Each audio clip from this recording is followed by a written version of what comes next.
fascinating thing about this book is the fact that I could relate to the places Chimamanda described in Lagos. This book made me understand some Yoruba culture that I never knew, and also made me know that what we call Ogbanje in the Igbo culture is also called Abiku in Yoruba culture.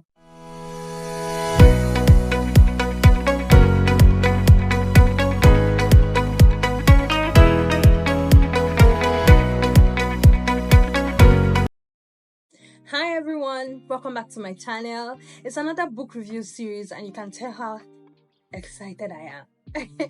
So today I'll be reviewing 5 African literature that you should definitely read. Yes, African literature has always been fascinating to me. The fact that you can totally relate to the way it is written, the tone in which it was written, and also the scenery and environment. It makes it really interesting because it's something you know. So the first book I have here is Americana by Chimamanda Ngozi Adichie. You can see the cover. If you've read any of Chimamanda's books, you know how good a writer she is. I read this book first in 2020 during the lockdown, and since then I've read it over 3 times again. This book is about a couple of things put together from race, love, immigration, Nigerian university strike set in Nigeria, England and America.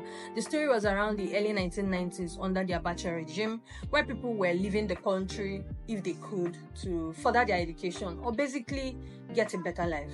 The protagonist in this book was a girl named Ifemelu, living in the Lagos of the early years as wonderfully described by Chimamanda. She fell in love with Obinze, her secondary school sweetheart, and they carried on their relationship to the university until the long ASU strike happened. And everyone that had the opportunity left the country to complete their education abroad.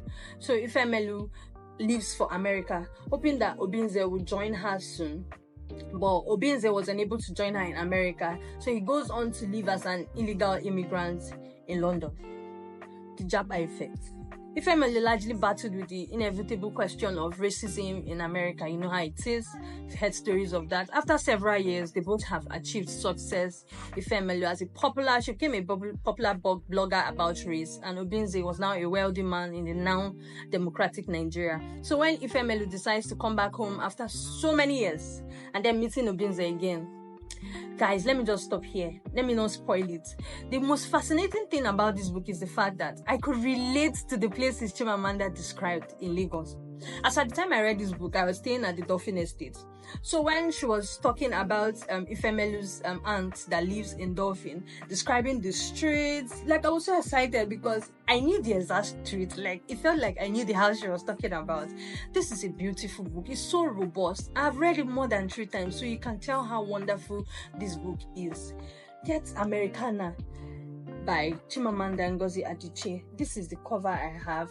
Depends on the publishers, it can be different covers. This book is a really robust, wonderful. In fact, it talks about a lot of things. If you love African literature, you will definitely love this book by Chimamanda, Americana. Yeah. So the next book I have here is The Purple Hibiscus, also by Chimamanda. You can see how wonderfully beautiful this book is. You see the cover, like the cover was what even attracted me to buy it first. The cover, look at it now, Ankara cover, like it made the book so lovely and beautiful. Like I've been saying like, but then this book is fine. You too now, if you see this book, you won't want to read it. I saw the cover of this book and I was just forced to buy because for a while, this is actually one of the first books that Chimamanda wrote, and I've been reading but I've not read it. Why? Then I saw this cover. I just decided to try to read. After reading Americana, this was actually her first. Americana was actually her first book I read. So after reading Americana, I said I'm going to go and get other of her books. So I went to get this Purple Hibiscus, and seeing the cover alone, the publishers of this one's okay, they didn't even write it here, but then this cover, I'm gushing about the cover, yes, because I really love it.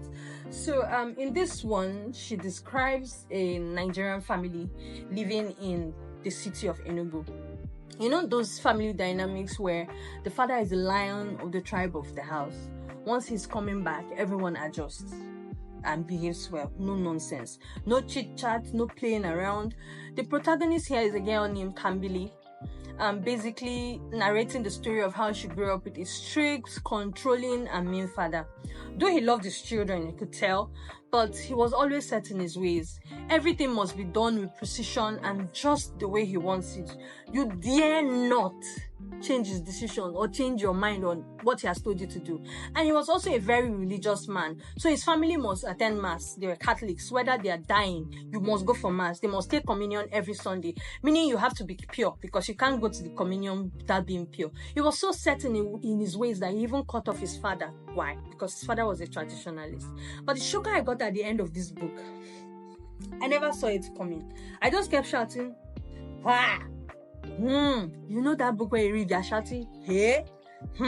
That's how I felt when I read this book. But honestly, I felt that the ending was a bit rushed, kind of. But then it was a lovely book. It was a really, really lovely book. Get The Purple Hibiscus by Chimamanda and thank me later. Find this cover and get it. You will love to read it because the cover is so beautiful. Yeah.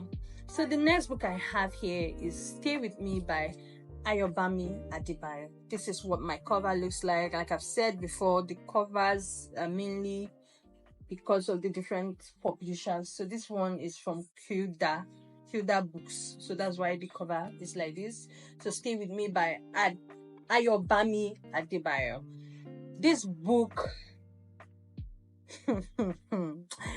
hey, I finished this book in one sitting. Yes, one sitting. It's not much. I finished it in one sitting. In this book, you think you know what is happening. Like you think you know what is about to happen, what happened, or what is happening, and boom, you just get a shocker of your life. Big shocker. The story was around the 1980s in the southwestern Nigeria. This book made me understand some Yoruba culture that I never knew, and also made me know that what we call Obanje in the Igbo culture is also called Abiku in Yoruba culture. I used to think it was just peculiar to the Igbos, like the Obanje thing. I never knew other tribes had a name for it. Guys, let me not spoil this book. Just get it and experience it fully, and then be shouting all the ahs, ye, yepa, mobe, like I was shouting. This book was so lovely. Let me just stop here. Get this book, Stay With Me by Ayobami Adebayo, and thank me later. So the last two books I have, I do not have a hard copy. I read the ebook sometime online, and I would still highly recommend really. The first one there is Half of a Yellow Song by Chimamanda too. This was a very popular book back then, if you know, because it also had a movie adaptation, which I think a lot of people have seen, and I've seen it too. The way Chimamanda wrote this book, you would think she lived through the war. I think she was born years after the war ended. This book just shows how bad war is and what people really did to other people during that war. Just read this book if you're interested in Nigerian literature, Western literature. Please read Half of a Yellow Sun. No long talk. So the last book I have here is The Girl with the Louding Voice by Abidare. I hardly ever read books online because I get easily distracted. So I really prefer to hold a hardcover book. It makes me concentrate more on what I'm reading. But you see this book, it is funny, it's amazing, it's beautiful, everything you can think. I was totally hooked. Initially, when I saw the title, The Girl with the Louding Voice, I was like, louding voice, louding. Is that even a good sentence? Which one is The Girl with the Louding Voice? But this book is beautiful. I'll still buy the hard copy and add to my library. That's how wonderful I love this book. I hope that you guys like this video and enjoy these mini recommendations I've made. Please like this video if you haven't, and please subscribe to my channel. Help us grow. I'll leave the Amazon links to the books in the description box just in case you want to get them. I get my books from some Instagram vendors. I get from the Roving Heights. I get from Vogue bookstore. If you want me to drop their links or their details out there, I'll be glad to do that. Thank you so much for watching. Thank you for always supporting us, and see you in my next video. Bye.